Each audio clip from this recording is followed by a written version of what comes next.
నమస్తే. సో, కొన్ని కేసులలో ఏమవుతుంది అంటే, ఆ వ్యక్తికి సంబంధం లేకపోయినా ఆ కేస్‌లో ఇన్వాల్వ్ అవ్వడం జరుగుతుంది. ఒక ఉదాహరణకు తీసుకుంటే 498 ఏ కేసులు ఏవైతున్నాయో, భార్యాభర్తలకు సంబంధించిన కేస్‌లో వాటికి ఫ్యామిలీ మెంబర్స్ కాకుండా వాళ్ళ రిలేటివ్స్ గూడా చాలా ఇబ్బంది పడుతున్నారు. వాళ్ళు అక్కడ వ్యక్తిగతంగా లేకపోయినా, వాళ్ళు వేరే వేరే లొకేషన్‌లో ఉన్నా, వాళ్ళను ఎఫ్ఐఆర్‌లో చేర్చడం జరుగుతుంది.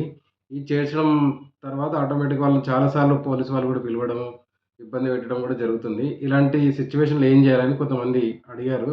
ఇది సాధారణంగా వచ్చే క్వెషన్స్.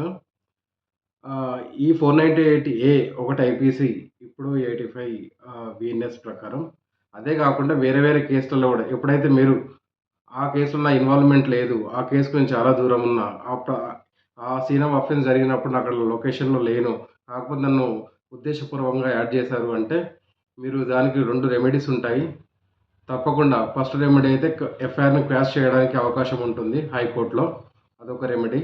రెండో రెమెడీ వచ్చేసి మన ట్రయల్ కోర్ట్ ఎక్కడైతే పోలీస్ స్టేషన్‌కి సంబంధించిన జ్యూరిస్డిక్షన్ ఏదైతే కోర్ట్‌లో ఉంటుందో ట్రయల్ కోర్ట్‌లో, ఆ కోర్ట్‌కి సంబంధించిన దగ్గర డిశ్చార్జ్ పిటిషన్ అనేది ఫైల్ చేశారనుకోండి.